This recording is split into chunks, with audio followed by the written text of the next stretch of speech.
Bom, boa tarde a todos e a todas. Gostaria muito de agradecer pela presença de todos que estão aqui presentes hoje. Nós vamos dar continuidade às nossas sessões virtuais, né? Então, é um prazer considerar que nós estamos considerando as sessões virtuais, né, como uma das atividades do Programa de Saúde Pública. E esse tem sido um espaço potente, né, de diálogo, de debate. E queria agradecer muito ao professor Gustavo Mata, que é docente do nosso programa, e está aqui presente para fazer hoje essa apresentação. Gustavo, que além de ser docente do nosso programa, é pesquisador do DAPES, coordenador da Rede Zika de Ciências Sociais e do Eixo de Impactos Sociais do Observatório Covid da Fiocruz. E ele hoje vai trazer para a gente a discussão sobre as lições aprendidas e incertezas frente às epidemias de Zika e Covid. E antes de passar a palavra para o professor Gustavo, né, eu gostaria de dizer que nós vamos ter um tempo da apresentação do professor Gustavo. Depois dessa apresentação, nós vamos abrir para o debate. Então, eu gostaria que as pessoas ficassem bastante à vontade para poder encaminhar suas perguntas pelo chat. E eu vou estar, na medida do possível, mediana, espero não esquecer nenhuma pergunta. Enfim, se eu deixar passar alguma, por favor, me desculpem, mas eu vou tentar ficar ao máximo aqui acompanhando todas as questões. Então, Gustavo, mais uma vez, obrigado. Espero que você tenha uma ótima apresentação e que a gente possa aproveitar muito aqui desse momento de discussão, tá bem? Muito obrigado, Marli, pelo convite aqui para estar com vocês. Boa tarde a todos e todas. E obrigado também pela presença. É um prazer, ao mesmo tempo, é um momento difícil para todos nós, né, de estarmos exercendo atividades dessa forma, remotamente. Melhor seria que tivéssemos todos juntos numa sala de aula e podendo interagir de outra forma, poder ter uma visão e um contato mais próximo com nossos alunos, nossos colegas. Mas é o que podemos fazer hoje, que nos dá a oportunidade também de continuar dialogando e trocando. Bom, eu queria inicialmente ressaltar hoje que hoje realmente é uma data muito difícil, né, para todos nós, né? O mundo hoje atravessou a marca de 1 milhão de mortos, né, pela Covid-19. Então, esse é um número, enfim, muito assustador, né, num período tão curto de tempo, e também poder saber que desses 1 milhão de mortos, aproximadamente 140 mil são do Brasil, né? Então, não é um número desprezível, né? A importância, o impacto, né, da pandemia no Brasil. Então, eu acho que é um momento de reflexão, né, para nós que somos da saúde pública, para nós que estamos preocupados com as questões das políticas sociais e dos impactos e repercussões das diversas formas, principalmente, né, entre populações mais vulneráveis. Então, eu gostaria de começar um pouco com essa reflexão e compartilhar isso com vocês, ao mesmo tempo, né, poder refletir um pouco o quanto números têm sido naturalizados ou normalizados, né, fazendo com que nós possamos acompanhar uma quantificação a cada semana, cada vez mais assustadora, sem nos darmos conta do que são 1 milhão de vidas perdidas, né? Então, eu acho que essas são reflexões que a gente deveria ter no dia de hoje, e eu espero poder contribuir um pouco com esse debate, né, aqui com vocês. Como eu disse antes, preferia estar aqui numa relação um pouco mais interativa com vocês, então eu vou seguir um pouco o que Marli me sugeriu, de fazer uma apresentação. Quando eu vi, eu reuni aproximadamente 40 slides, mas eu não vou falar de todos eles, apenas tentar ressaltar um pouco, né, alguns pontos que eu considero principais para essa nossa conversa de hoje. Pela manhã nós tivemos também, não sei se vocês puderam acompanhar, um debate pelo print sobre sistemas universais de saúde e as repercussões em países como Canadá, Brasil e Reino Unido. Acho que ali também muitos elementos que eu vou trazer aqui também vão estar presentes nas algumas das reflexões que foram realizadas ali. Bom, eu queria, inicialmente, eu vou aqui compartilhar a tela.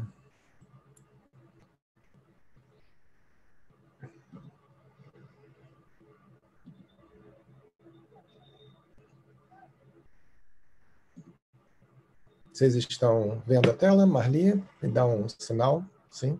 Tá.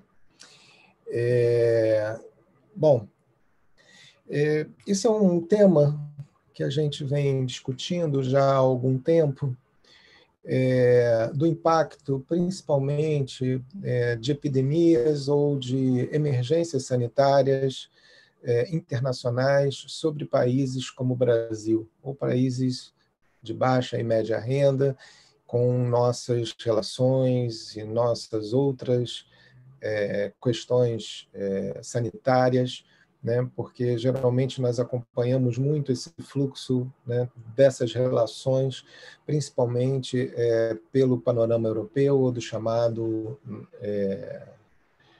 norte global, né? Então, queria trazer rapidamente, pronto, algumas reflexões com vocês. Poder lembrar que a questão das epidemias, elas nos afetam já há bastante tempo e preocupa autoridades sanitárias de todo o mundo em diversos momentos da história, né? Só para lembrar das mais recentes, né, do século XX, por exemplo, a epidemia de gripe espanhola, né, que ceifou aproximadamente cerca de 50 milhões a 100 milhões de vidas no mundo inteiro, né? E que demorou praticamente 2 anos para que ela se disseminasse em vários lugares do mundo. Se a gente comparar hoje com a epidemia e a pandemia de Covid-19, a gente, em apenas 2 meses, 3 meses, a maior parte dos países do globo já estavam com a presença do vírus e da doença, né, nos seus territórios. Talvez uma epidemia mais recente, que também muito nos impactou, foi a epidemia de HIV/AIDS, né, trazendo uma série de reflexões sobre isso. Durante esse período, né, de 1918, 1920 até a década de 80, havia uma crença de que as doenças infecciosas elas estariam tratadas, né, de alguma maneira, ou por antibióticos ou pelas estratégias das vacinas, e que nós, então, deveríamos nos preocupar com as doenças crônicas, né, não transmissíveis, como hipertensão, diabetes, a própria questão da violência e outras, né, falando um pouco daquilo que se denominou de transição epidemiológica. A AIDS, durante os anos 80, nos fez nascer um alerta de que a gente teria a possibilidade do crescimento, novamente, da ameaça de doenças infecciosas, mas isso, de alguma maneira, não acendeu necessariamente a luz vermelha, né? Tivemos também a questão, né, da varíola, né, eliminada durante os final dos anos 70 também, né, que foi um dos grandes notícias, né, que a Organização Mundial da Saúde nos deu, num ponto de vista mais global, trazendo essa promessa, né, da possibilidade da eliminação de doenças da face do planeta. Então, tem uma biografia do Peter Piot, que é diretor da London School of Hygiene and Tropical Medicine, E no início do livro dele, ele resolveu ser infectologista, e os professores de medicina falavam para ele nos anos 70: por que você vai ser infectologista? Não há futuro mais para doenças infecciosas no mundo, né? E ele foi um dos principais, né, pesquisadores que esteve envolvido tanto na questão da AIDS quanto na questão do SARS, também do Ebola, né? Então, ele fez sua carreira a partir dessas respostas. Há um novo panorama, principalmente a partir dos anos 2000, 2003, né? Principalmente com a implementação do novo Regulamento Sanitário Internacional, aonde se trazia a ideia do que seriam, então, emergências em saúde pública de âmbito internacional. E de lá para cá, a gente viveu algumas delas, né? E todas com um ar muito assustador, né? Tanto a SARS, né, que é a síndrome respiratória aguda grave, né, que é um vírus derivado, né, originalmente, né, do coronavírus. Depois a gente teve o Ebola, tivemos também H1N1, antes mesmo do Ebola, e tivemos o Zika no Brasil. Aqui, essa foto à direita, vocês estão vendo, é do paciente que chegou suspeito de Ebola no IPEC, né? Esse daí apenas era um ensaio de como nós receberíamos o Ebola na Fiocruz, por exemplo. Havia todo um treinamento e essa arma como de guerra, né? Com equipamento de proteção individual e uma série de ações para tentar proteger profissionais e população. Nos anos 2015 e 2016, nós tivemos, então, a ameaça do Zika, né? A ameaça do Zika era alguma coisa que tomou o mundo de assalto, atacando muito fortemente, né? De uma maneira muito, muito dramática, né? A possibilidade da criação de uma geração, como ouvimos em alguns momentos dizer, né, de crianças com microcefalia, né, ou de alguns ministros, né, que nós ouvimos também, de uma geração de sequelados, né. Isso trouxe à baila novamente um problema já antigo nosso, que era o Aedes aegypti, e com uma repercussão, né, de uma doença que já se conhecia desde 1947, que era a febre do Zika, né, e que não se conhecia as repercussões que elas poderiam ter, né, durante a gestação de mulheres infectadas pelo Zika. Então, isso todos devem lembrar, né, nos tomou de uma maneira muito forte a todo o país, num momento muito difícil. Havia uma crise política, uma crise econômica também bastante severa. A Fundação Oswaldo Cruz, por exemplo, foi uma das instituições que, com mais rapidez e força, respondeu ao problema da emergência sanitária de Zika. E, em fevereiro de 2016, a OMS declarou uma emergência de saúde pública de interesse internacional. Isso porque o Aedes aegypti estava presente em vários países e já começava-se a ter outros casos em outros países. Havia-se uma projeção de que a gente tivesse uma pandemia envolvendo diversos países e talvez tivéssemos algo na ordem de milhões de crianças nascendo com a síndrome congênita do Zika vírus, né? Essa previsão não se confirmou, né? E o mosquito, um velho conhecido nosso, transmissor da dengue, dos seus 4, né, sorotipos, também da chikungunya e também, possivelmente, da febre amarela urbana, né, que também, em 2018, assustou fortemente, né, as autoridades brasileiras devido à sua expansão em áreas que até então estavam controladas. Atualmente, e já há algum tempo, já se alertava o mundo que nós não estaríamos preparados para uma nova pandemia.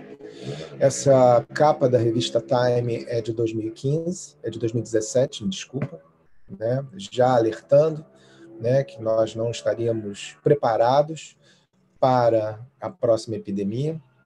Com o meu envolvimento da Fiocruz, nós participamos de inúmeras estratégias que internacionalmente se chama de preparedness, de preparação para respostas a epidemias, no sentido de tentar capacitar países, né, para responder às novas epidemias que certamente viriam, né? Já no início de fevereiro, havia já um grande temor da chegada e da propagação do novo coronavírus, ou do SARS-CoV-2, né, no Brasil, né, em todo o globo. Já se havia uma ideia do potencial epidêmico dessa doença, né, e que não tardou a chegar no Brasil em março de 2020. Né? E todo o restante que vocês já têm acompanhado em relação ao receio, né, do colapso dos sistemas de saúde, que não conseguiriam, então, dar resposta a um número crescente de pessoas com quadros mais graves, mais agudos, né, de Covid-19, e que lotariam, né, toda a nossa capacidade assistencial. Enfim, essa aqui é apenas uma introdução, no sentido de que a questão da pandemia de Covid-19 ou de uma outra pandemia era algo esperado. Nós estamos sofrendo, após 4 anos após a epidemia de Zika, uma nova epidemia. Isso é algo impactante, é algo que talvez a gente não se dê conta, até mesmo porque nós lidávamos com um vetor razoavelmente bem conhecido, que era o Aedes aegypti, e outras possibilidades de transmissão que foram muito pouco mencionadas no Brasil, que eu vou falar um pouco com vocês. Então, o que a gente tem aprendido a partir daí? Quais são as grandes reflexões que podemos ter no campo da saúde pública e especialmente no campo das ciências sociais e das humanidades em relação a essas ameaças epidêmicas que recorrentemente têm tomado de assalto, né, diversos países, populações, e especialmente impactado as populações mais vulneráveis. Então, essa é um pouco a conversa que eu queria ter com vocês, muito mais no sentido, talvez, de descrever um cenário bastante incerto, repleto de incertezas, né, de incertezas desde o ponto de vista científico até do ponto de vista político, social e econômico, né, e que hoje se faz necessária uma reflexão um pouco mais profunda, passados já alguns meses de resposta da pandemia de Covid-19 no Brasil. Bom, queria chamar a atenção para vocês aqui que a OMS lançou, né, uma lista das 10 ameaças de saúde global em 2019. E entre eles chamava a atenção da poluição do ar, da mudança climática, das doenças não transmissíveis, né, da ameaça de uma pandemia de influenza global, né, de contextos frágeis e vulneráveis, como regiões afetadas principalmente por conflitos, por imigrantes, né, da questão da resistência antimicrobiana, do problema do ebola, né, e de ameaça de patógenos muito perigosos, da questão da fraca atenção primária, da hesitação, né, e da resistência à vacinação devido aos movimentos anti-vacina, a questão do dengue / arboviroses e ainda a questão do HIV que ainda persiste. É interessante perceber que nessa lista não há algo que para nós é muito claro, né? Que é a desigualdade social, né? Talvez uma das maiores ameaças, né, para a saúde do globo seja a desigualdade social, a desigualdade racial, a desigualdade de gênero, a desigualdade entre os sistemas de saúde em termos de recurso, em termos de amplitude, em termos de proteção social, né? Então, de que agenda é essa que a OMS listou? Para quem são essas 10 ameaças? Então, eu queria deixar um pouco essa pergunta com vocês e a gente continuar aqui a conversa. Ok? Bom, tem um artigo que eu gosto muito, que é da Rachel Law. Se eu não me engano, foi publicado, não sei se no British Medical Journal ou no Lancet, agora não me lembro mais. Inclusive em parceria com Patrícia Brasil, com Marília Sá Carvalho, com Cristóvão Barcelos, com Hannah Cooper, na London School of Hygiene and Tropical Medicine. Enfim, foi uma produção inglesa brasileira, né? E ela faz um bom resumo dos desafios, né, que estão colocados em relação à epidemia, né, de Zika.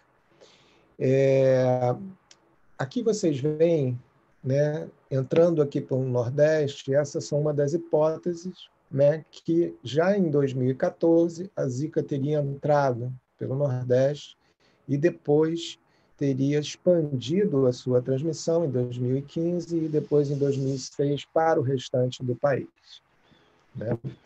Essa é uma das hipóteses que se tem em relação à entrada. Tem alguns eventos pré-olímpicos de canoagem, outras questões, enfim, não se sabe ainda o momento zero da entrada no vírus do Zika vírus no Brasil. Mas esse eu acho que é um bom resumo, e é um resumo que nos ajuda a explicar o alto impacto que o Zika teve na região Nordeste, como vocês podem ver aqui nessa área choreada. Em início de 2015, em maio de 2015, se eu não me engano, o ministro Arthur Quioro, ele deu uma entrevista reconhecendo que o Zika vírus estava circulando pelo Brasil, né? Mais uma vez, a atenção primária do Brasil teve a capacidade de identificação do vírus, né, através de uma nova síndrome, né? Uma síndrome, né, que produzia um rush, né, cutâneo, uma inflamação, né, da pele, com febre, com dores, conjuntivite, enfim, com uma síndrome que não se sabia muito bem como funcionava. Então, o seu primeiro contato, sua primeira identificação clínica e epidemiológica se deu pela atenção primária, só para chamar a atenção da importância, né, da performatividade, da atuação da atenção primária para, né, a vigilância epidemiológica, principalmente, né, de emergências em saúde ou reemergências, como a dengue, por exemplo, e tantas outras que nós temos acompanhado. Em setembro de 2015, se começou a identificar, após 6 meses dessa constatação, um aumento do nascimento de bebês com microcefalia, com o crânio, né, encefálico pequeno e com uma série de outras anomalias que não eram conhecidas por nenhum outro tipo de infecção natal, né, perinatal. Então, essa foi uma outra questão assim muito importante. E em novembro de 2015, o Brasil declarou emergência nacional de interesse de saúde pública de interesse nacional. A Fiocruz rapidamente montou um gabinete de resposta a essa epidemia, né, composta por 4 setores, né, a discussão da virologia, diagnóstico, a discussão de tratamento, a discussão de produção para a produção de kits e, quem sabe, vacinas, né, e um quarto de participação comunitária. A vice-presidente Educação, Informação e Comunicação, na época, atual presidente da Fiocruz, Anísia Trindade Lima, sendo uma cientista social, já via quais seriam os enormes impactos sociais que teria a Zika no nosso país. Com isso, ela reuniu alguns cientistas sociais, me lembro bem, numa reunião que foi feita na residência oficial, muitos de nós estávamos presentes, e nos convidou a criar uma resposta das ciências sociais, né, frente à emergência de Zika. Isso foi no final de janeiro, início de fevereiro de 2016, e ali, então, só por curiosidade, se deu o nascimento do que a gente chama hoje de Rede Zika Ciências Sociais. Né? Então, a grande idealizadora desse movimento foi Nízia Trindade Lima, nossa atual presidente. Há que reconhecer esse mérito e essa visão, né? E principalmente da visão muito pertinente, né? Da contribuição e maior integração das ciências sociais a esse grande problema sanitário. Bom, continuando, então, a gente percebe aqui nesse acompanhamento, né, das semanas epidemiológicas entre 2015 e 2016, como isso atingiu enormemente a região Nordeste. Vocês podem ver aqui, por essa linha rosa, né, o quantos casos de microcefalia, de notificação de microcefalia, atingiu fortemente, né, a região Nordeste aí, no segundo semestre, né, quarto trimestre, né, de 2015, principalmente o Nordeste. Mas, em seguida, o Sudeste também teve, e principalmente no Rio de Janeiro. Tanto que as maiores coortes elas estão no Rio de Janeiro e em Pernambuco, né, que são os maiores grupos de acompanhamento, né, de crianças com a síndrome congênita do Zika vírus. Aqui vocês veem também, né, de uma maneira um pouco mais delineada ao longo do tempo, que houve um crescimento vertiginoso, né, dos casos de Zika em 2016, né, sem contar os casos de 2015. Só uma curiosidade, havia uma expectativa de que a gente teria em 2015, 2016, uma epidemia de chikungunya, não uma epidemia de Zika. Então, a gente teve um grande crescimento de notificações de casos de dengue mal diagnosticados, que muito provavelmente tenham sido já Zika, né? O que era muito difícil de se diferenciar naquele momento. E então vocês veem aqui um crescimento muito alto, né? E depois essa linha vai se reduzindo. Já em 2017, uma linha bem mais baixa desses casos, né, de Zika, né? E aqui, em 2018, também houve uma diminuição. Ninguém sabe, até hoje, exatamente por que houve essa diminuição. Porque não temos ainda como responder, por exemplo, se uma pessoa que foi contaminada pelo vírus Zika, se ela não pode ser contaminada novamente. Nós não temos ideia se existe uma proteção imunológica frente à contaminação pelo vírus Zika, né? E também das suas diversas formas de transmissão. Também não temos ainda hoje um bom teste diagnóstico. Essa diminuição, ela coincide também com a baixa de investimento em pesquisa para o Zika. Né? Antes mesmo da Covid-19, já não havia mais recursos para investimento em Zika, uma vez que a epidemia de Zika não ameaçava mais o mundo, como ameaçou em 2015 e início de 2016. Ela ameaçava ainda o Brasil, como até hoje ainda temos casos, bem menores, mas os casos ainda existem. Como eu costumo dizer, em muitos lugares o Zika não acabou, né?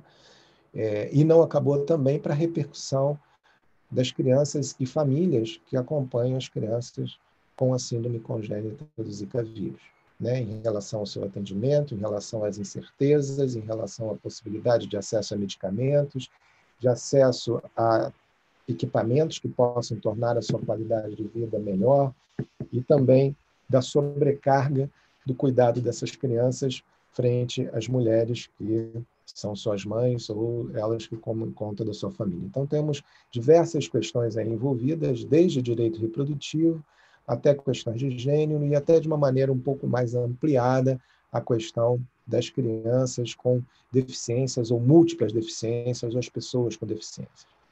Então, com a redução da epidemia de Zika, também volta uma invisibilidade a essas questões. Eu queria aqui compartilhar com vocês um quadro de 2015 a 2018, bastante preocupante, né? É um quadro mais atualizado hoje, mas eu prefiro mostrar esse quadro. De 2015 a 2018, nós tivemos cerca de quase 16 mil casos notificados de microcefalia.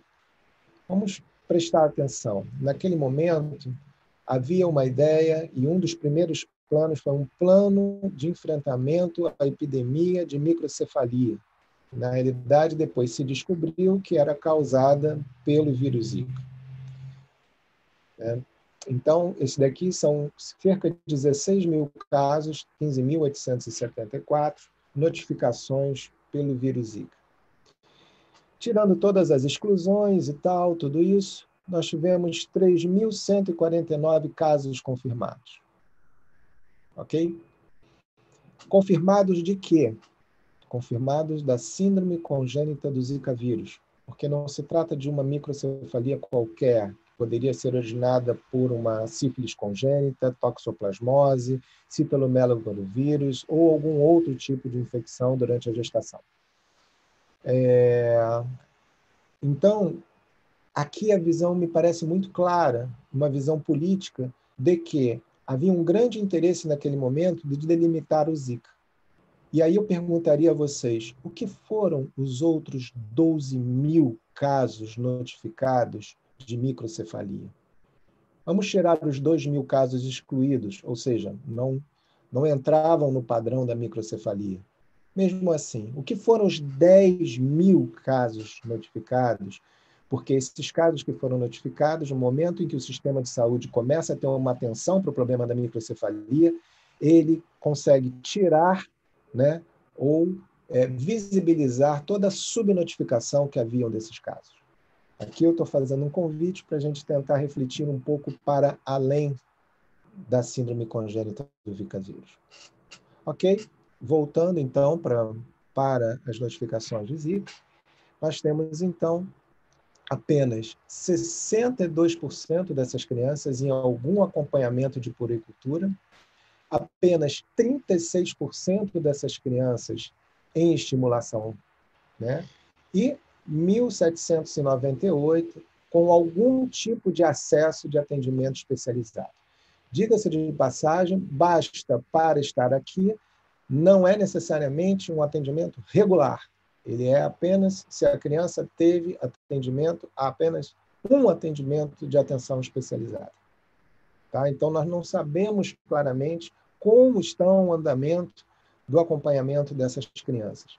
E se a gente for pensar, 30% apenas, 36% apenas em estimulação, essas crianças precisam ser estimuladas. A síndrome congênita do Zika vírus tem uma miríade de deformações, tanto de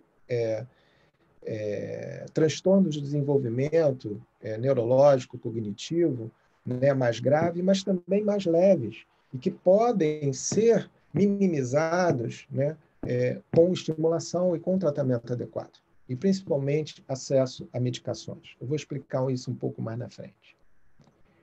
Uma outra questão que eu queria chamar para vocês é uma coisa que foi muito pouco divulgada no Brasil, que é a questão da transmissão sexual. O grande inimigo sempre foi o mosquito, né? Apesar da gente saber que a capacidade de transmissão, né, do vírus pelo sêmen, ele é muito maior do que pela saliva do mosquito. Então, havia uma possibilidade importante e real da transmissão sexual pelo Zika. Algo também ainda não completamente esclarecido, o que alarmava ainda mais a possibilidade de uma epidemia global, né, de síndrome congênita do Zika vírus, uma vez que mulheres gestantes poderiam ser contaminadas por parceiros contaminados, né? E até mesmo sabendo que aqui, por esse acompanhamento que foi feito no Rio de Janeiro, a possibilidade de transmissão de infecção em mulheres é muito maior do que a possibilidade de transmissão entre homens. Bom, as incertezas, elas ainda são muitas, né? Estudos mostram a relação entre doenças, né, e de estudos neurológicos surgidos após a infecção por Zika. Por exemplo, houve um aumento durante esse período da síndrome de Guillain-Barré, que é uma síndrome neurológica grave e que ataca o sistema nervoso central. Esses estudos também não foram completamente esclarecidos. A possibilidade também de co-infecção por mais de um vírus transmitido pelo mesmo vetor, ou seja, já foi encontrado no mosquito, né, a presença na saliva do mosquito do vírus do dengue, do chikungunya e da Zika, né? Então, podendo haver uma co-infecção a partir do mesmo mosquito. A questão da transmissão sexual e durante a transfusão sanguínea do Zika vírus. Então, também é necessário testar para o Zika, né, durante a transfusão de sangue, porque o vírus está presente, né, no sangue. Uma questão importante que eu não chamei a atenção é que apenas 1 a cada 5 pessoas é sintomática, né, durante a infecção por Zika. Então, muitas pessoas podem estar infectadas e não saber, o que aumenta a possibilidade de transmissão. Outro estudo foi encontrado, inclusive, a presença do vírus na saliva. Inclusive, isso foi um grande problema nas vésperas do Carnaval de 2016, né? De você tornar público essa identificação. Ter a presença do vírus ou do fragmento do vírus na saliva não necessariamente você apresenta uma competência da transmissão do vírus, mas apenas foi identificada a presença do vírus, o que até agora também não se confirmou a capacidade de transmissão do Zika pela saliva. Né? Estudo de outros mosquitos que podem transmitir, né, o Zika vírus, isso é alvo de uma grande polêmica científica. Né? Por exemplo, o Culex, que é um outro tipo de mosquito muito presente em áreas urbanas brasileiras, poderia também transmitir o Zika vírus. Uma ausência de um teste sorológico confiável. Eu consigo fazer um PCR para saber se cada um de nós tem Zika, se eu estou num quadro agudo de Zika. Mas eu não consigo saber se eu já tive Zika. Então, eu também não consigo saber quanto tempo após a infecção por Zika eu sou capaz de transmitir, seja via sexual, enfim, ou até mesmo transmitir para o feto. Né? A microcefalia é apenas um dos sinais presentes da síndrome congênita. O que a síndrome congênita do Zika vírus, principalmente os casos mais graves, mostram que é uma deformação muito importante e significante do encéfalo, né? Com calcificações, com hidrocefalia, com uma série de outras imagens bastante complicadas, né? E que alteram de uma maneira bastante importante o desenvolvimento da criança. E uma ausência do reconhecimento da síndrome congênita na classificação internacional de doenças. Né? Isso tem 2 motivos importantes. Né? Um deles é importante reconhecer a doença do ponto de vista internacional produzida pelo Zika vírus. Parece que no CID-11 agora há a possibilidade de que ele entre. Né? Estão tentando construir essa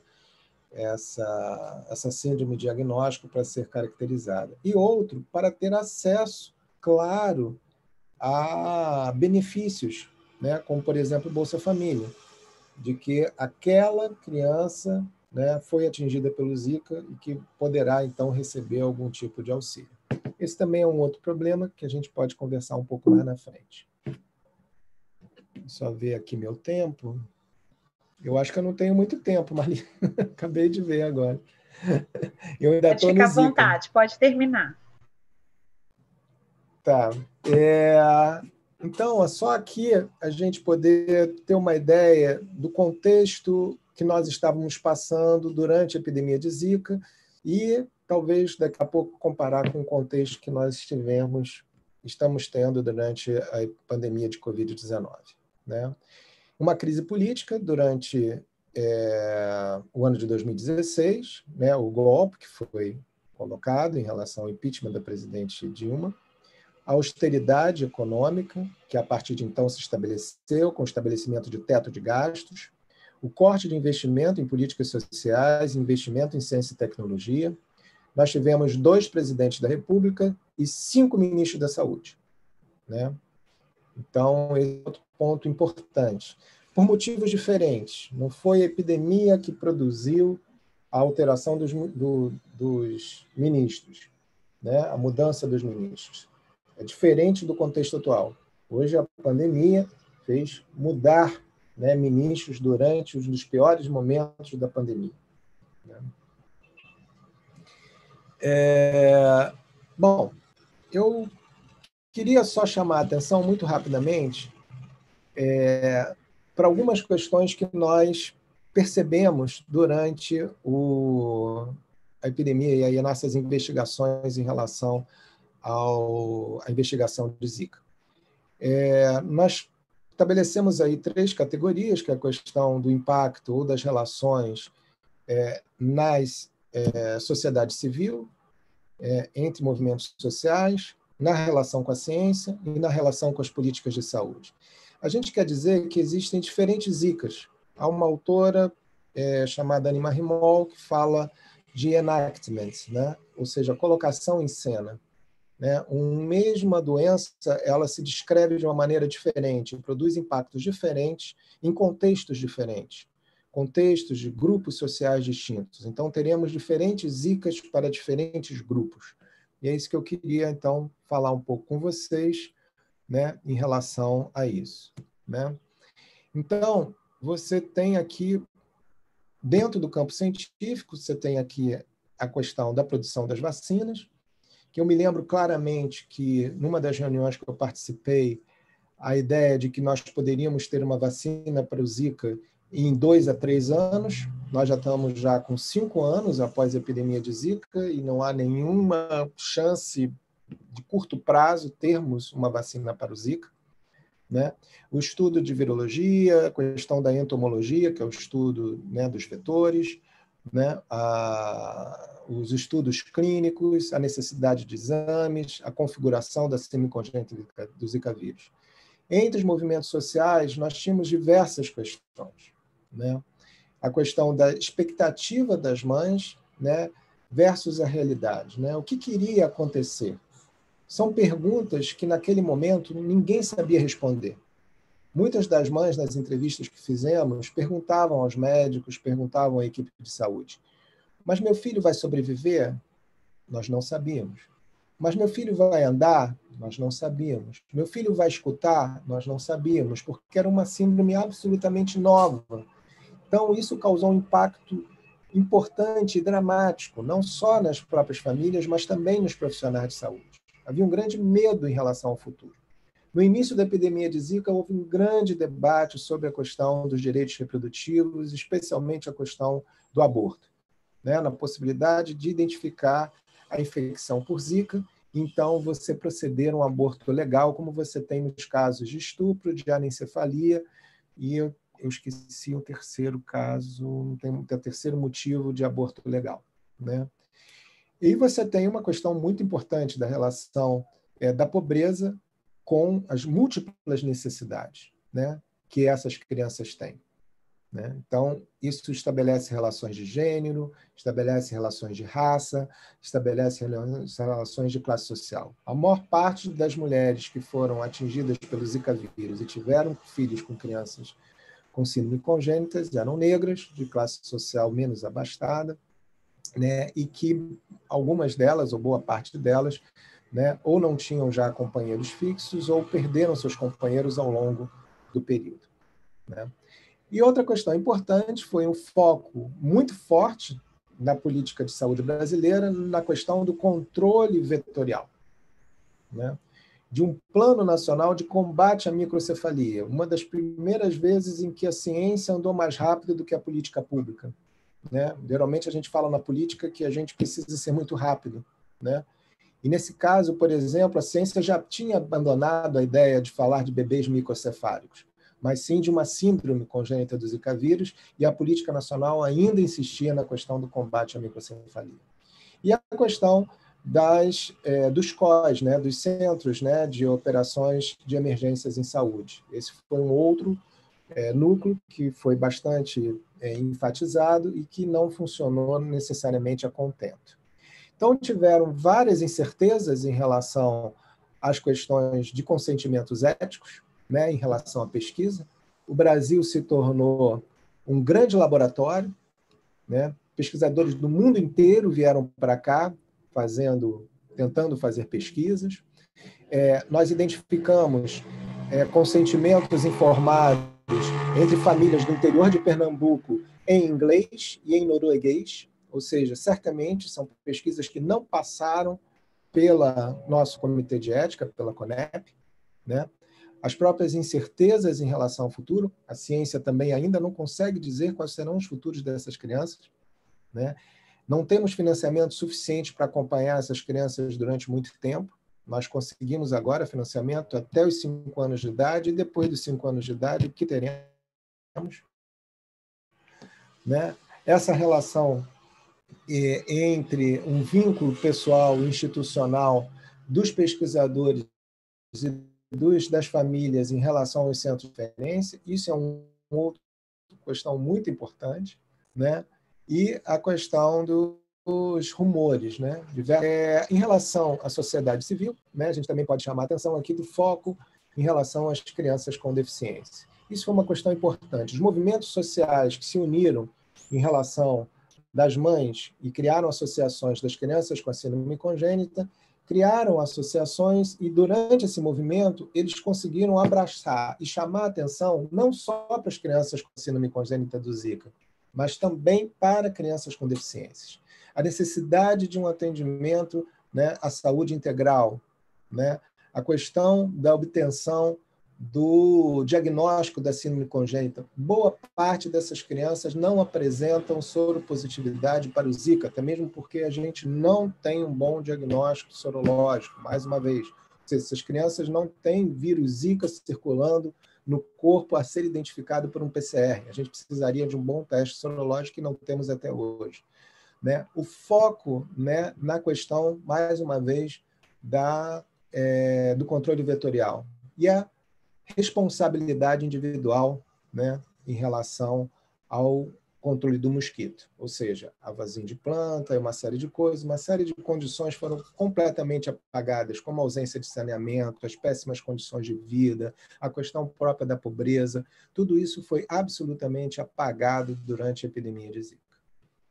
Isso aqui é talvez um dos mais famosos slogans da época, né? Um mosquito não é mais forte que um país inteiro, né?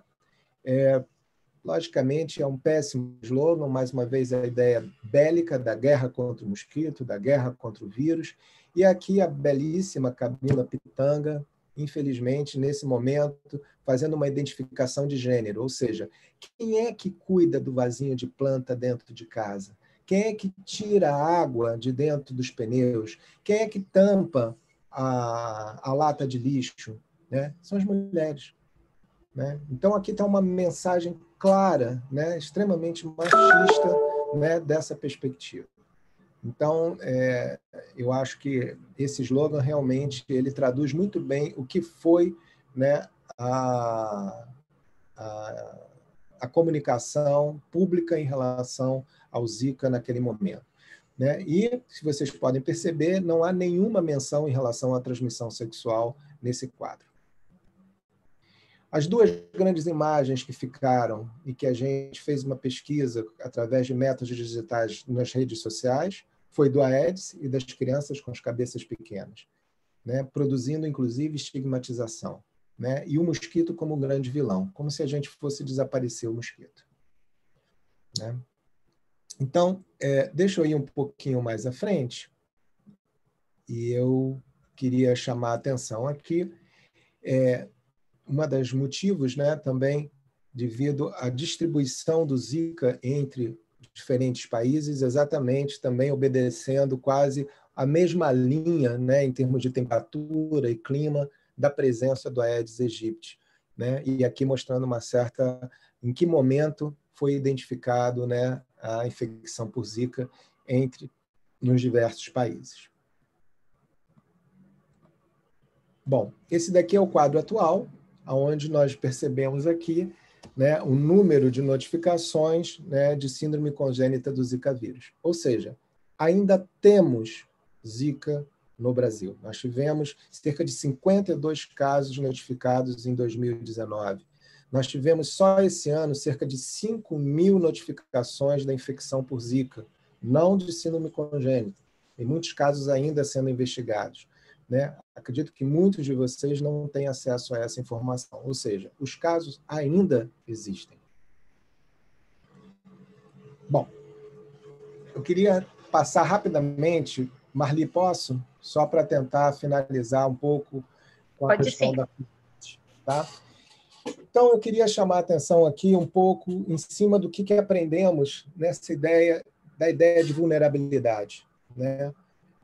Nós temos dois grandes modelos de trabalhar a questão, no mínimo, de vulnerabilidade. Uma vulnerabilidade vinda através da epidemiologia, que tem como conceito principal, né, a noção de risco, né, vista como modelo matemático através de uma vigilância ou de um quadro estatístico probabilístico em grandes populações, né? E nós temos também o conceito de vulnerabilidade advindo das ciências sociais, né? Onde você tem diferentes narrativas, diferentes ideias de discussões de grupos, de regiões, num ativo processo político e científico de vulnerabilização.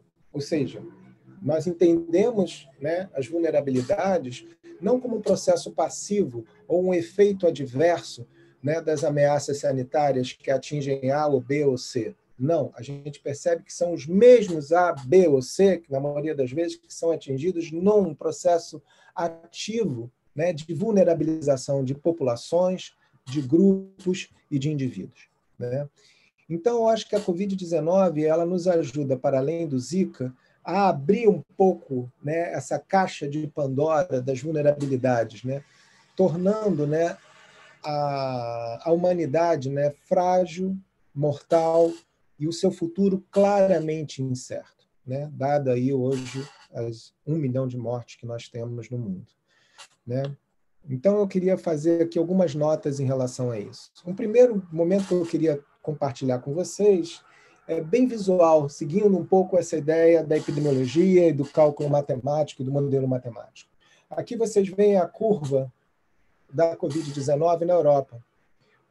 Por isso que eles chamam que estão vivendo uma segunda onda. Isso aqui é claramente uma onda. Vocês têm aqui um pico, né, de mortes em toda a Europa, de 30.000 mortos, né?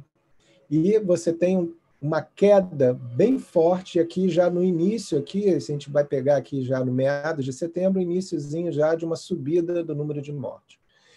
O número de mortes provavelmente pode não ser tão grande quanto na primeira onda, porque há uma curva de aprendizado, né? Margarete Portela, outros colegas têm falado um pouco isso em relação a essa curva, né? Então, a gente está aprendendo, talvez, um pouco a tratar, né, a Covid-19, apesar dos casos muito sérios que nós temos vivido. Então, por isso eles falam de uma primeira onda e de uma segunda onda. Isso aqui é a Covid nas Américas. Se vocês perceberem, isso aqui é uma onda maciça e ininterrupta há mais de 3 meses que nós estamos vivendo nas Américas. Boa parte desses números são compostos por Brasil e Estados Unidos, em termos de números de mortos, né, com uma média, né, por semana de mortos de mais de 20.000 mortos nas Américas. Então, acho muito difícil, talvez, a gente tem falado isso no observatório, que a gente tenha uma segunda onda. A gente tem um tsunami interminável, com uma média de 1.000 mortes por dia no Brasil, como vocês podem ver nesse outro gráfico.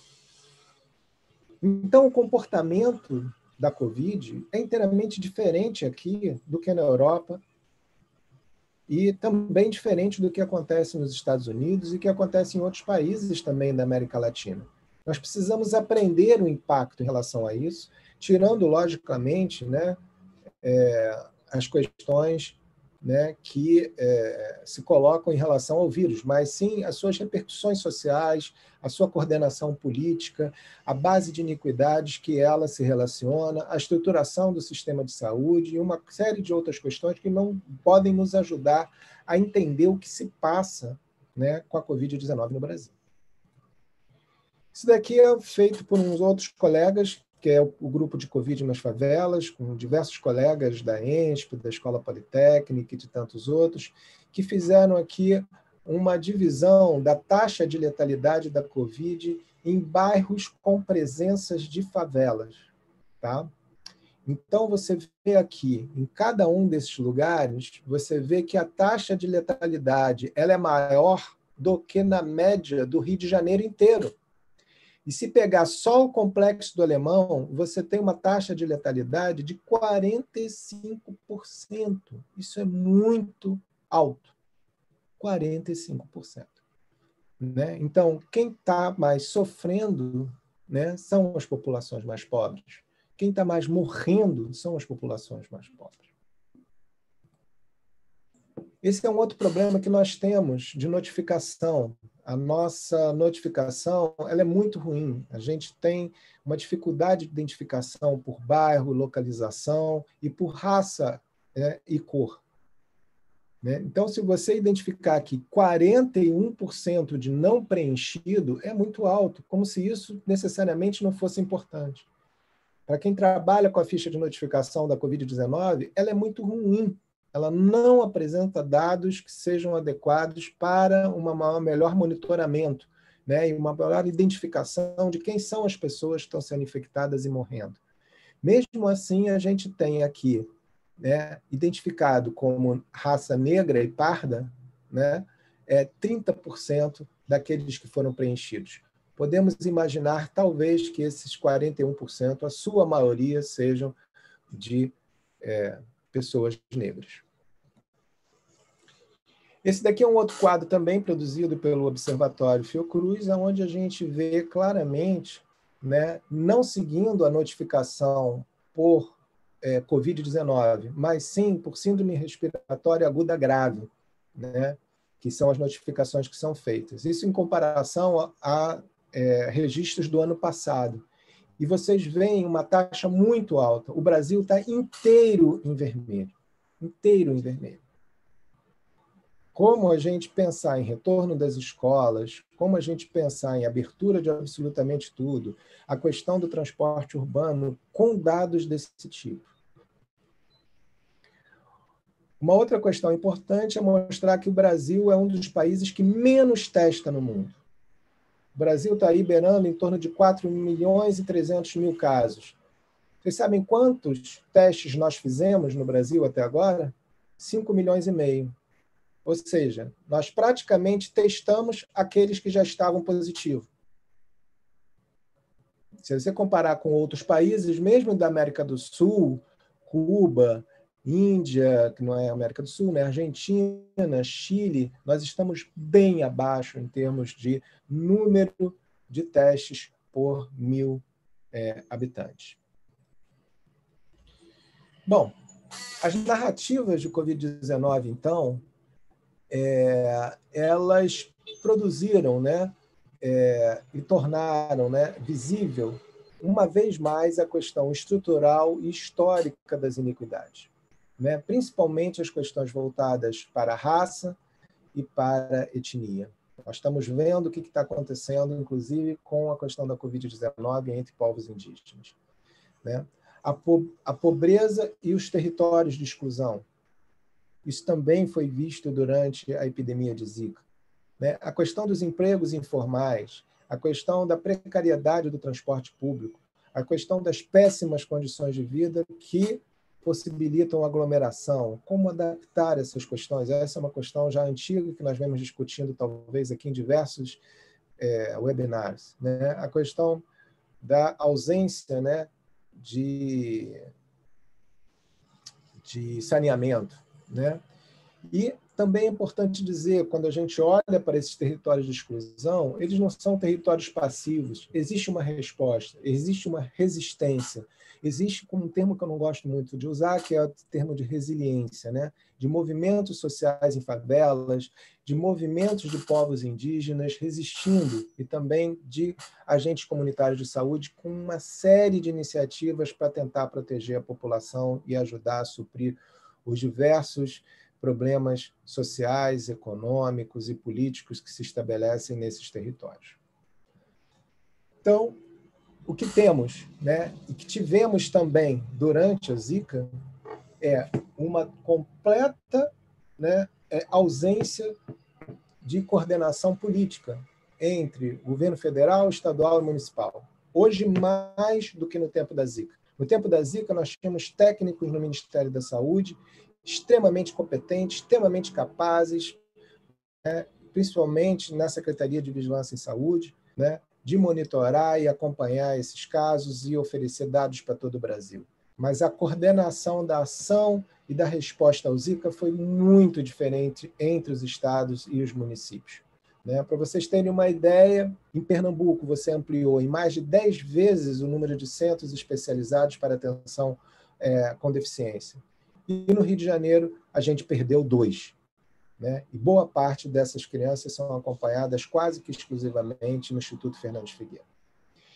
Outra questão é a questão da desinformação. Isso também foi muito importante durante a epidemia de Zika. Porém, né, hoje você tem uma questão política de polarização maior, onde se coloca um negacionismo científico muito grande e também acaba criando uma confusão em relação ao comportamento da população em relação à resposta à Covid-19. A velha discussão entre a imunidade de rebanho, né, deixa o vírus contaminar as pessoas, que em algum momento o país se tornará imune, e a questão da distância social e lockdown.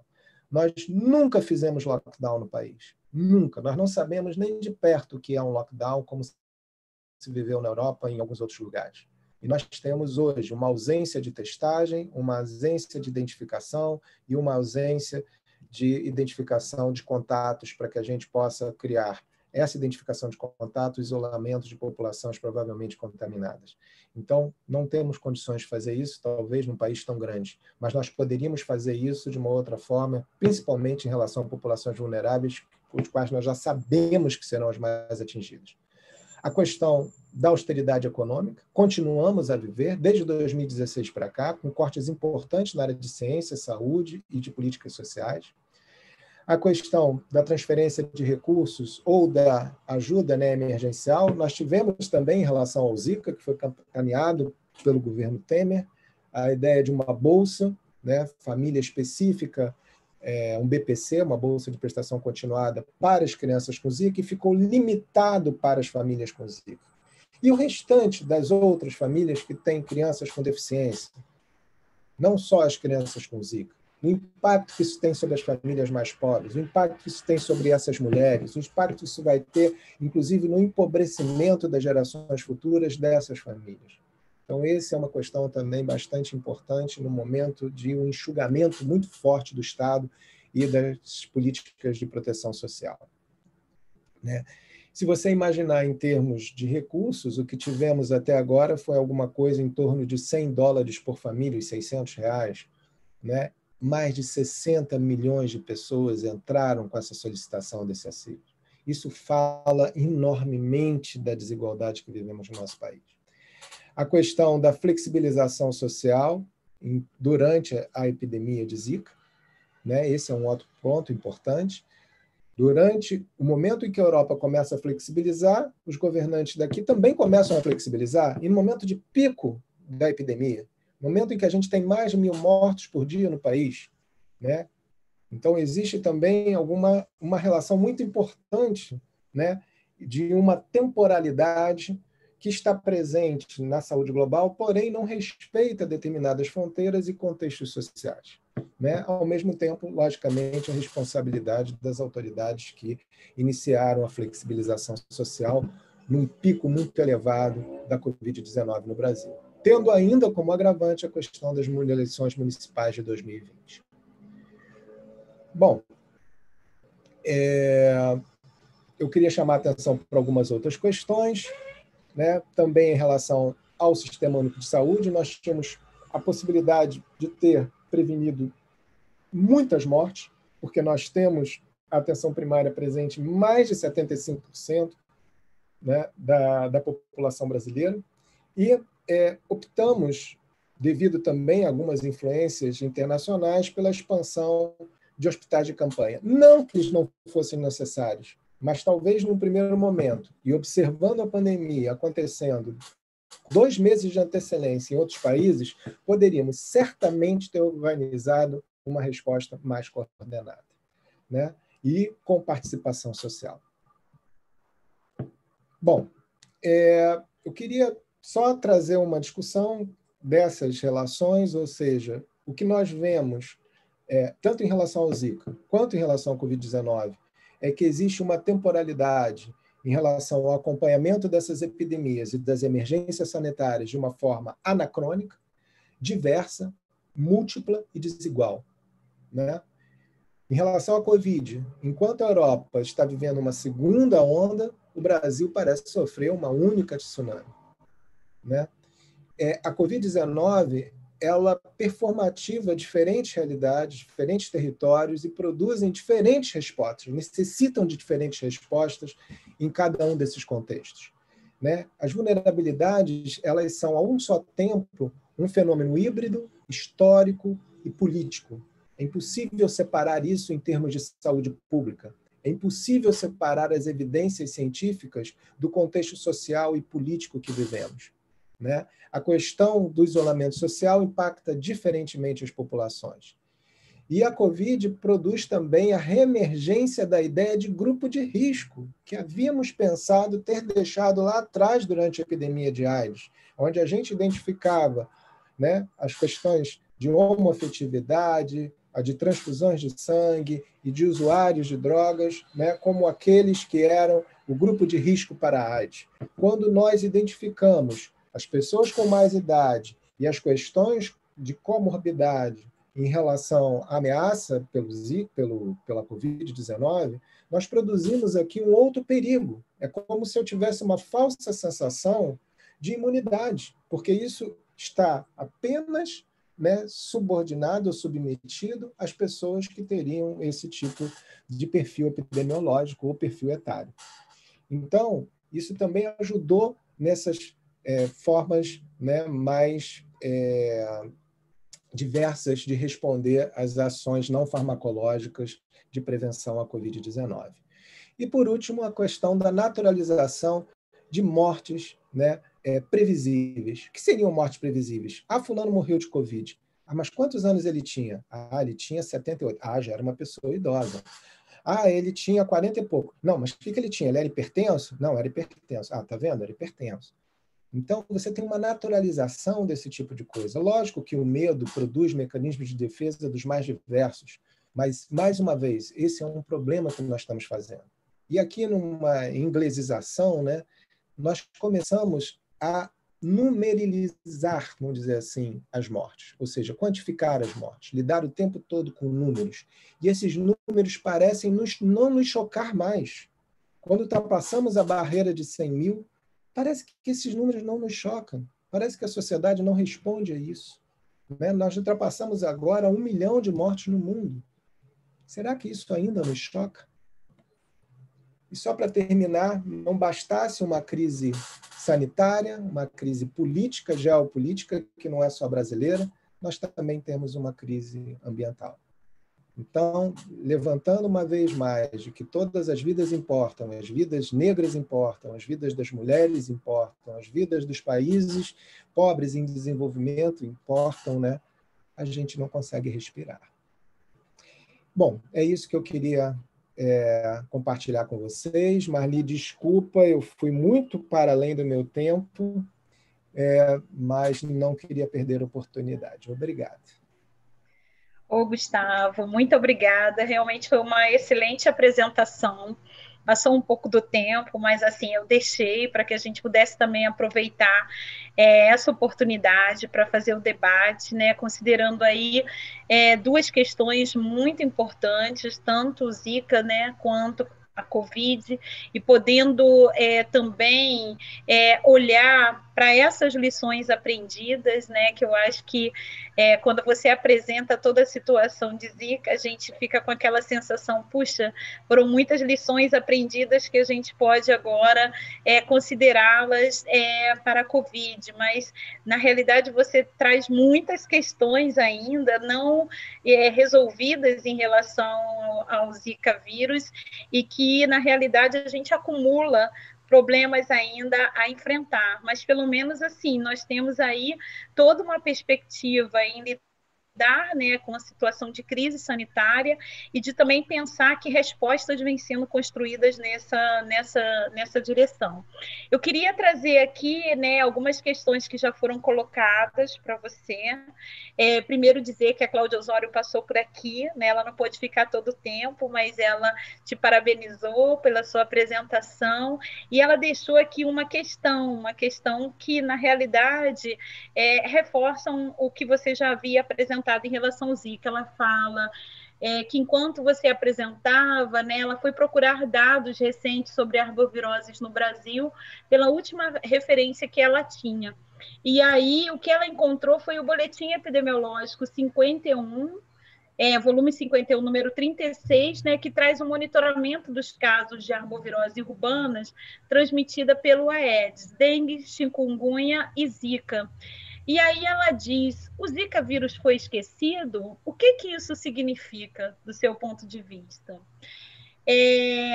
O Pedro Nassar, ele também fez, né, uma observação quando você falava sobre a questão, né, de que os mais pobres são aqueles que mais estão sofrendo com a Covid e que também os que estão mais morrendo. Então, ele fala que isso tem uma relação direta com a vulnerabilidade socioambiental.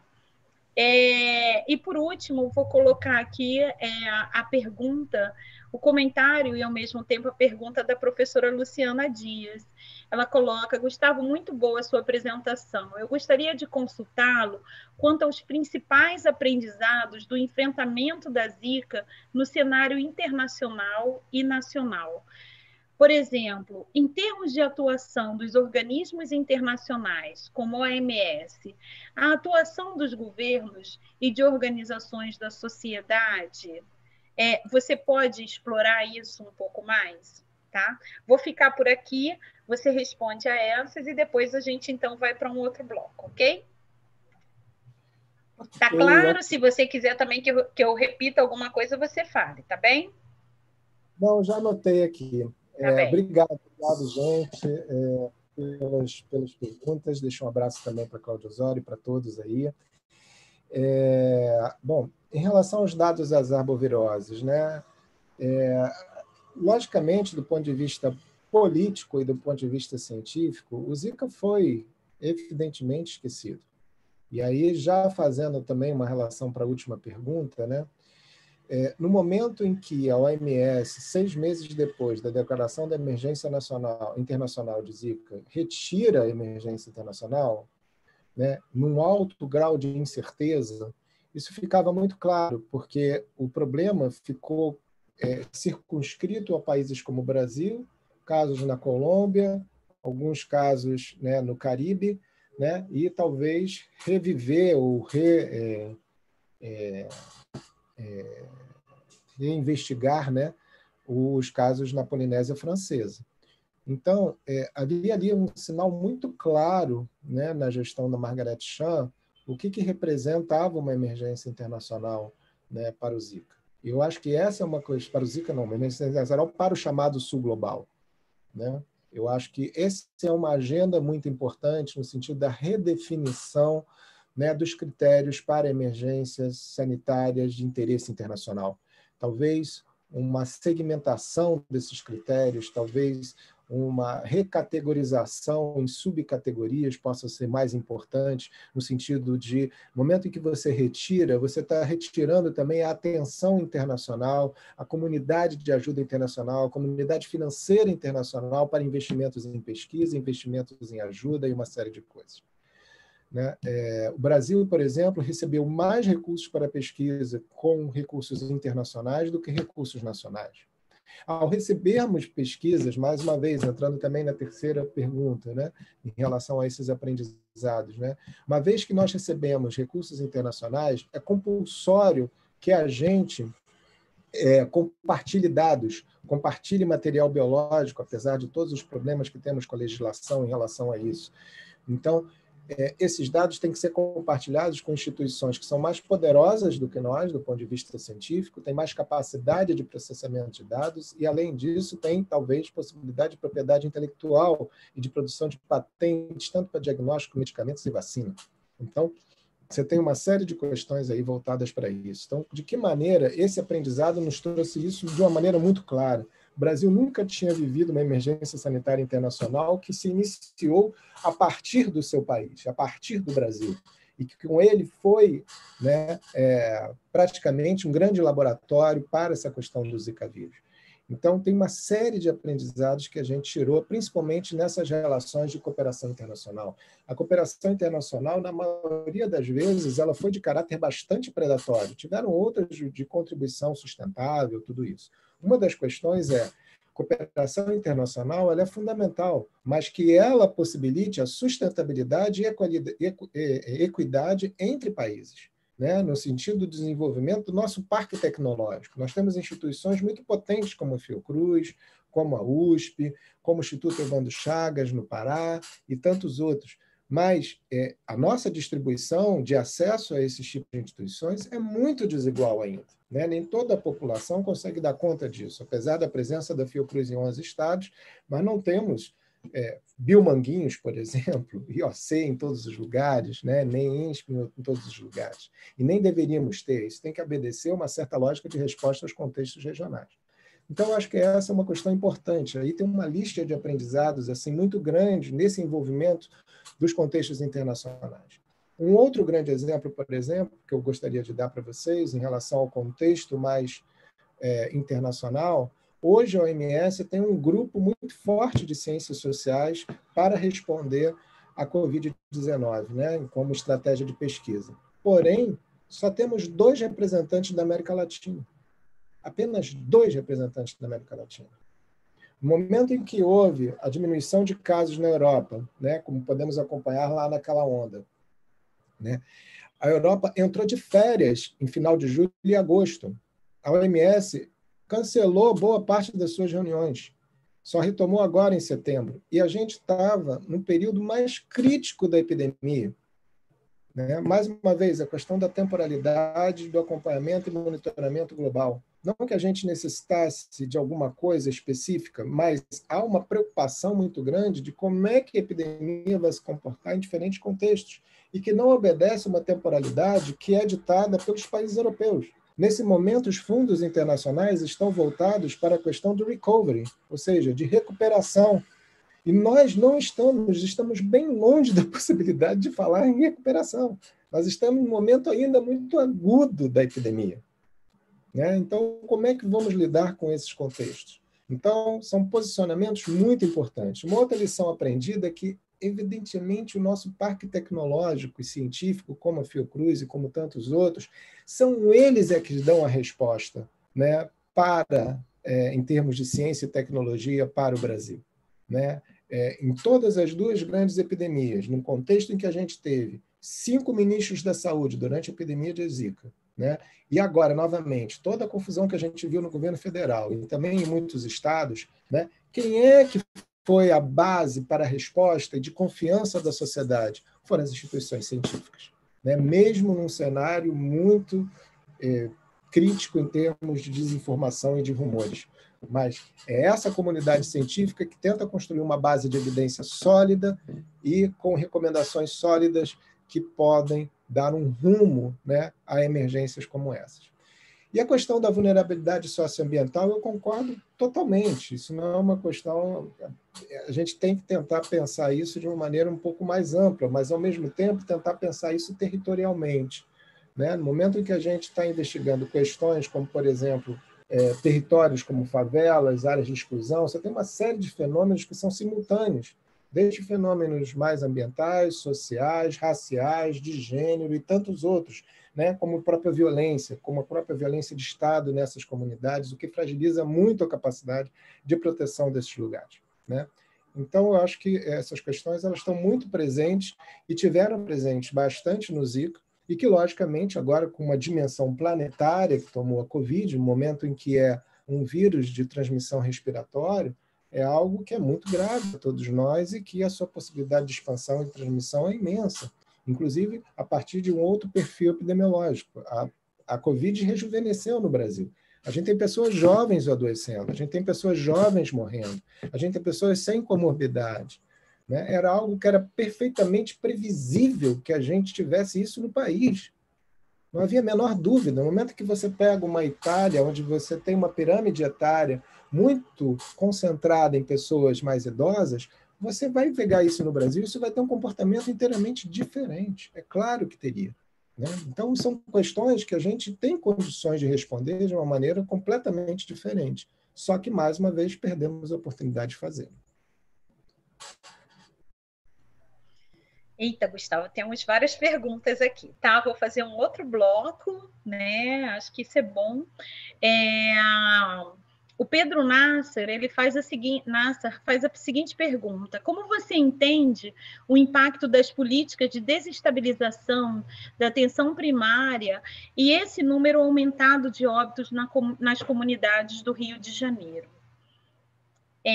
A Maria Cecília Medeiros, né, ela fala, né, muito bem didática essa sua apresentação, e pior que o que nos preocupa é saber que algumas doenças virais são simplesmente esquecidas e ninguém se importa. O professor Carlos Machado, ele coloca que a sua apresentação foi muito boa, e ele comenta que é preocupante ver que saímos da Zika sem construir um efetivo aprendizado para a vigilância e cuidados para emergências em saúde pública. E continua, né? E tudo indica que sairemos da Covid com a mesma situação. Aí ele faz a seguinte pergunta: o que você vislumbra como possibilidade de sairmos deste ciclo vicioso de incapacidades de efetivamente aprender e se estruturar melhor para enfrentar epidemias, desastres e pandemias? E eu queria completar com uma última pergunta, que é a pergunta que eu, né, acho que você coloca essa questão da reemergência, né, do conceito de grupo de riscos, e eu queria que você falasse um pouco das implicações dessa reemergência, não só para o enfrentamento da Covid, como também de outras epidemias ou outros problemas que nós enfrentamos de saúde pública. Só pergunta fácil. Vamos lá. Bom, gente, hiper obrigado. Que bom que está tendo perguntas. Vocês não têm ideia, porque eu não vejo o YouTube aqui, então eu não vejo toda essa movimentação, né? Daqui eu não consigo ver. Então é uma felicidade ver que isso gerou perguntas, inquietações, né? Bom, a questão dos óbitos e da APS, né? A gente tem vários gargalos aí, né? Eu acho que a gente está muito próximo aqui do Rio de Janeiro e todo o desmonte que foi feito tanto da APS quanto também da estruturação dos hospitais municipais e da organização da rede de atenção no município do Rio é algo assim extremamente preocupante, né? Há dados, por exemplo, que Margarete Portela levantou e outros colegas, de uma taxa de letalidade entre aquelas pessoas que são internadas em hospitais no Rio de Janeiro em torno de 55%. Ou seja, cada 10 pessoas internadas dentro dos hospitais do SUS, 5 têm possibilidade de morrer. Então, dentro do Rio de Janeiro. Então, a gente está abaixo, inclusive, se eu não me engano, de estados como o Acre, né? Sem querer desmerecer os colegas do Acre e tal, apenas ressaltando que nós temos uma das maiores redes hospitalares do país, porque nós somos capital, nós temos hospitais filantrópicos, municipais, estaduais, federais, militares e tantos outros, né? Além dos hospitais de campanha que foram criados ou que ficaram por se criar, né? Também aconteceu isso. Então, é claro que isso tem um impacto enorme, né? Na possibilidade de óbitos, e também uma outra questão que se reparou no observatório, nesses dados, é que o tempo de internação que nós temos tido no Rio de Janeiro, em especial, ele tem sido mais baixo do que em outros países. E aí você tem algumas hipóteses, né? Uma, a identificação tardia desses casos. Dois, a lentidão na possibilidade de regulação para ter acesso à internação. Três, talvez na precariedade também da oferta de serviços, equipamento, capacitação dos trabalhadores para lidar com esse tipo de paciente. Tá? Então, tudo isso são dados que a gente precisa analisar com mais cuidado. Não estou afirmando nenhum deles de uma maneira peremptória. Tá? Apenas são questões que a gente pode dizer claramente no sentido de identificar quais foram as barreiras de acesso e quais são os impactos em relação à qualidade do tratamento oferecido. Então, acho que são duas questões importantes e, logicamente, se esbarra na atenção primária. Um segundo ponto, que no início da Covid havia toda aquela recomendação: não procure serviço de saúde, procure apenas o centro de saúde se você estiver sentindo falta de ar. Você começou a perceber que a Covid-19 tem um comportamento completamente diferente. Pessoas, muitas vezes, que entravam no hospital falando ao celular, conversando e andando, quando você ia medir a saturação através do oxímetro, eram saturações já baixas, muitas vezes com 80 de saturação, 70 de saturação, né? E que rapidamente evoluíam muito mal em relação à insuficiência respiratória e com comprometimento pulmonar bastante importante. Então, também tem esse comportamento. Aos poucos, a gente foi começando a perceber que não. A gente tem que começar, sim, o acompanhamento já desde o início dos primeiros sintomas. Tem que monitorar desde os primeiros sintomas. A gente precisa ter estratégia de acompanhamento por telefone dessas pessoas em casa. A gente precisa ter estratégias de suporte ao isolamento dessas pessoas. A gente precisa ter estratégias de poder que a gente possa acessar medicações. Vou dar um exemplo muito claro que em relação à Zika, né? Em relação à Zika, por exemplo, a maior parte das famílias tem dificuldade de acesso a anticonvulsivante, ainda tem toda a querela do problema do canabidiol. São crianças que têm 20 a 30 convulsões por dia. 20 a 30 convulsões por dia. Você imagina o dano cerebral que esses episódios causam com essas crianças diariamente que não têm acesso a essas medicações. Isso é muito simples. Né? E que continua visível, continua burocrático e continua preconceituoso o acesso ao canabidiol. Então, são questões que poderiam ser muito bem acompanhadas, uma regularidade por especialistas e até mesmo com uma orientação mais direta da atenção primária. Enfim, concordo totalmente em relação a isso, a questão da epidemia e outros casos, né? Essa é a grande questão. Nós tivemos uma epidemia de dengue no ano passado extremamente importante no início desse ano. Muito provavelmente teremos agora de novo de dengue ou chikungunya. Há uma teoria de que os vírus eles se alternam, né? Há uma alternância de vírus, por isso as epidemias de dengue são razoavelmente num ciclo de 7 em 7 anos, às vezes de 3 em 3 anos. Enfim, há uma ideia, quase que um modelo matemático que tenta, né, antecipar e ver como é que se responde a isso, mas os problemas estruturais. Como enfrentamos esses problemas estruturais? Que são problemas estruturais que temos, tanto do sistema de saúde quanto das condições sociais brasileiras. Precisamos pensar numa outra forma de responder a isso. Né? A Constituição de 88, né, com todas as garantias de direito que se estabeleceu, e nesses últimos 30 anos, não conseguiu responder às iniquidades desse país. Pelo contrário, a gente aumentou o fosso da iniquidade no país. A gente importou outras doenças e a gente permanece com as mesmas mazelas. Há um crescimento enorme da sífilis congênita, há um crescimento novamente do HIV com transmissão direta, Há um crescimento também grande da dengue, da chikungunya, que produz um impacto silencioso público, né? Porque para as pessoas que sofrem da chikungunya durante 1 ou 2 anos com dores homéricas e que fazem ciclos de analgésico, anti-inflamatório, corticoide e às vezes até morfina, né, para poder lidar com as dores, né? Isso quem está nos ambulatórios de chikungunya sabe muito bem o que é. E também, mais uma vez, são problemas invisibilizados e que boa parte da população mais pobre sofre disso diariamente.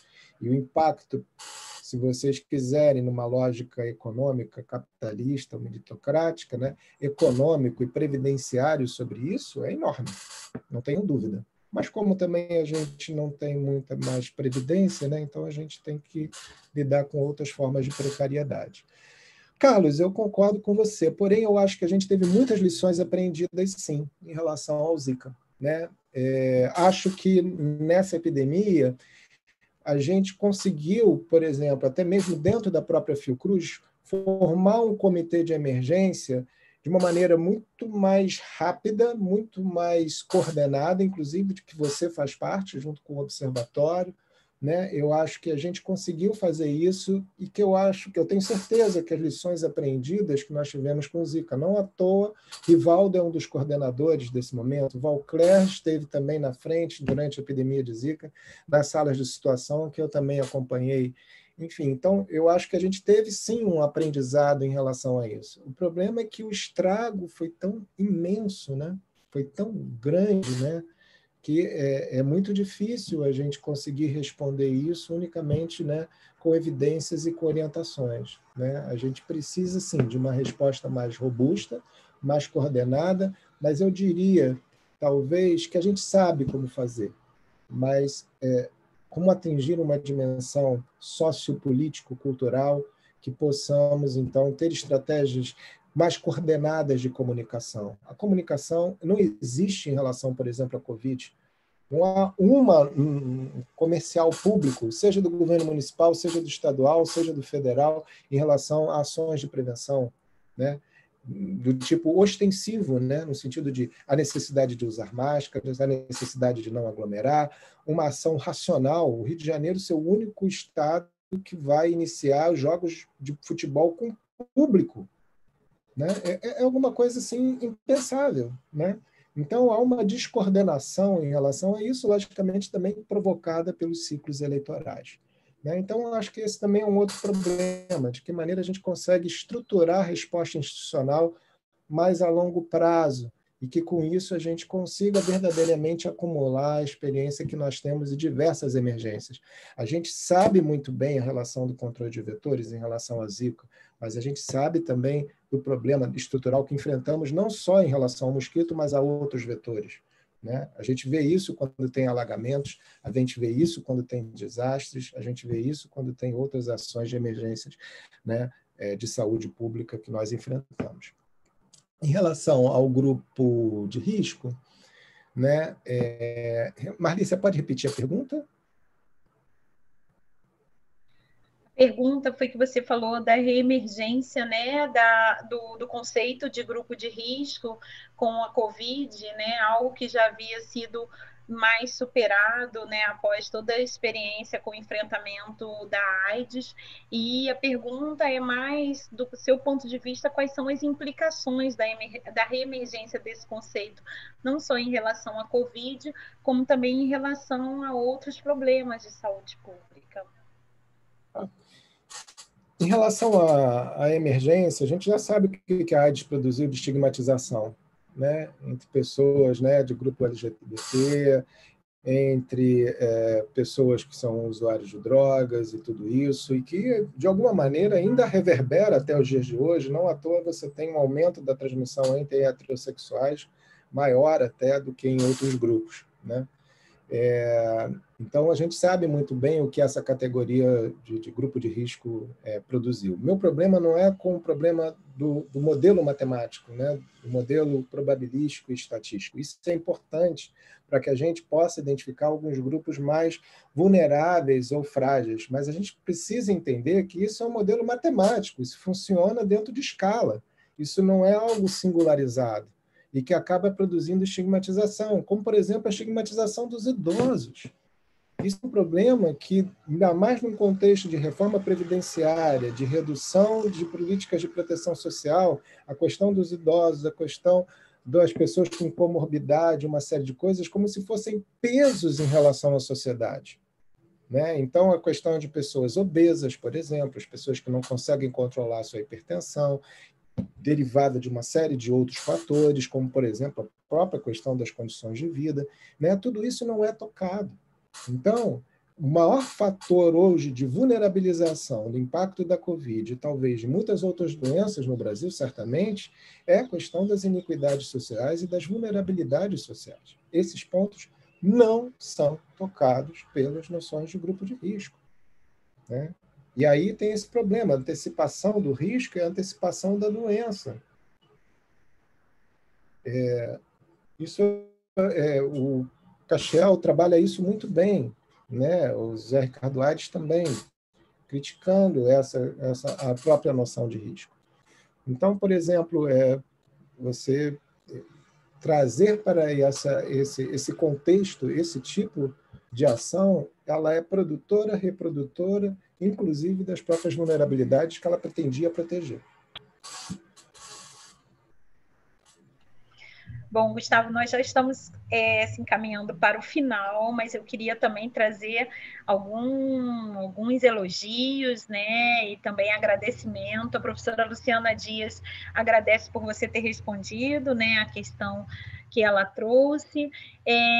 A Maria Luísa Cunha te dá os parabéns pela sua excelente apresentação. A Maria Cecília, né, que parece ser uma tiete, fala, arrasa muito esse professor Gustavo. E a Sônia faz um comentário, né, concordo plenamente. As UBS saberiam muito bem identificar com mais rapidez os pacientes com Covid. Eu queria pedir, Gustavo, para que você pudesse, então, fazer as suas considerações finais. Enfim, pode reagir também aqui ao comentário, né, até da Sônia Maia, mas fazer as suas considerações finais, então, para a gente encaminhar para o final, tá bem? Ok, obrigado. Bom, eu queria, logicamente, mais uma vez agradecer a oportunidade. Eu sinto falta de estar olhando para as pessoas, enfim, essa tietagem também não vale a pena, é muita gente conhecida, então. Enfim, eu agradeço enormemente, quero ouvir críticas também. Foi uma apresentação mais panorâmica do que tão analítica, né? É alguma coisa que eu estou tentando organizar um pouco melhor. E apenas chamar a atenção, existe logicamente um problema doméstico, existe um problema brasileiro e tudo isso, mas quando a gente olha para o mundo, poucos lugares do mundo responderam adequadamente. E o que seria responder adequadamente? Eu acho que esse é um outro ponto importante. Não sei se nós temos a clareza ou a certeza disso. Eu acho que tem um princípio da incerteza que o Michel Calon chama atenção, né, da ideia de incerteza, que ela é muito grande, né? O tempo todo a ciência tenta, né, obturar essa ideia da incerteza, apesar da gente que, quando trabalha com ciência, sabe que a incerteza está presente a todo momento, né? Então, existe uma ideia de que esse não é um problema apenas brasileiro, né? Acho que cada vez mais a gente poder se entender e se reconhecer como territórios que estão, de alguma maneira, interligados, e que sejam interligados não só de uma forma, né, exploratória, como nós vemos tantas vezes, né, mas também poder vocalizar e visibilizar aquilo que tem das nossas necessidades, o impacto dessas epidemias dentro do sul global, né? Esse é um das metas que a gente tem, né, de fortalecer essa perspectiva, né, da gente fazer leituras, né, estudos, muito para entender um pouco o impacto e de que maneira essas epidemias são vistas a partir do nosso olhar, a partir desta perspectiva. Uma das coisas que me chama a atenção, por exemplo, é o número de casos ou a ausência de casos na África. Se a gente acompanha os indicadores africanos, são poucos países que a gente consegue perceber, né, como é que a Covid está se comportando ali. O que está acontecendo naqueles territórios? né? Porque se tem algo que os protege, é importante a gente saber, mas eu acho que não. Acho que tem algo que tem sido desprotegido, né? Pelo contrário. Né? Há uma vulnerabilidade política, há uma vulnerabilidade econômica e há um processo de colonização importante, principalmente europeu, nos países africanos e que necessitam de maior visibilidade. Então, hoje, por exemplo, o que acontece no Reino Unido, né, eu acho que é algo... Tivemos uma apresentação hoje bastante crítica de uma colega nossa, da London School of Economics, falando da resposta do Reino Unido com Boris Johnson, o que acontece hoje dentro da Europa. O que está em disputa agora nesse futuro? Eu acho que essa é alguma coisa que a gente precisa se engajar. Eu estava num seminário, alguns dias atrás, e teve um participante que me perguntou quando é que você acha que a gente vai voltar ao normal, né? Após a vacina e tudo isso e tal. Eu falei, que normal você quer voltar? Eu acho que essa é uma pergunta que a gente precisa se fazer, né? Porque esse normal que insistem que a gente retorne ou que a gente normalize um novo normal extremamente violento, extremamente segregatório, extremamente desigual, né? Estamos aqui, nós podemos trabalhar remotamente, enquanto tem tantos outros, né, que estão dentro de um BRT absolutamente superlotado, com transporte público precário, com condições de trabalho precárias, sem nenhuma segurança no trabalho, sem acesso a ações de prevenção, e não só em relação ao Covid, mas também em relação a outras vulnerabilidades que estão presentes também, sanitárias, sociais, né, raciais, né, que a gente vê todos os dias. Então, eu acho que é um momento que a gente precisa repensar isso, né? Precisa repensar de uma maneira muito séria no momento em que a gente tem um rolo compressor, né, em relação às questões ambientais, às questões da proteção social, às questões da própria democracia, né, e além do negacionismo da ciência. Então, são algumas pautas que eu acho que a gente precisa se posicionar em relação a elas enquanto sociedade. Então, é isso que eu queria compartilhar um pouco com vocês, e obrigado, mais uma vez, obrigado a todos. Gustavo, muito obrigada. Eu queria também agradecer pela presença de todos e todas. Eu acho que foi assim, não só a apresentação muito boa, mas o debate também foi muito bom. E eu acho que a gente sai daqui cheio de inquietações, mas assim, pelo menos com algum direcionamento em termos de reflexão, né? Eu quero agradecer muito em nome do Programa de Saúde Pública e dizer que para a gente realmente tem sido assim um prazer ter esse espaço aqui também como um espaço de aprendizado, né? Entendendo que esse também é um espaço, vamos chamar assim, de extensão das nossas salas de aula hoje também virtuais, mas é uma oportunidade de muito aprendizado, né? Não só a partir da pandemia, mas de outras questões que a gente vem enfrentando aí no dia a dia da nossa saúde pública. Sim, Gustavo, você quer falar mais uma coisa? Só queria dizer uma coisa, boa parte dessas reflexões é fruto de um trabalho coletivo, tá certo?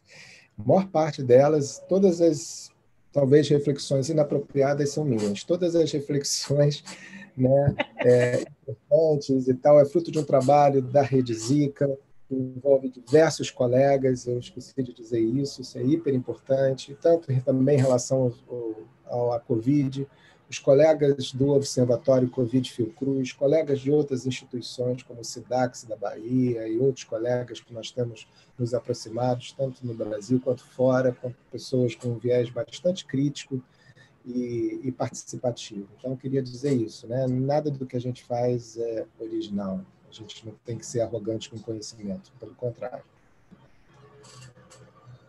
Ai, que bom, assim, ter essa possibilidade, né, de fazer esse agradecimento a esse coletivo que tem sido tão importante, tem, assim, feito tanta diferença do ponto de vista não só da produção do conhecimento nesse momento, mas também da divulgação científica, né, que eu acho que é algo que a gente, enfim, vinha lutando tanto para que isso se tornasse uma realidade. Então, nós vamos encerrar aqui, em breve a gente vai divulgar nossa próxima sessão científica, mas, mais uma vez, queria agradecer ao professor Gustavo e também agradecer a todos que estiveram presentes aqui conosco, e uma boa tarde para vocês.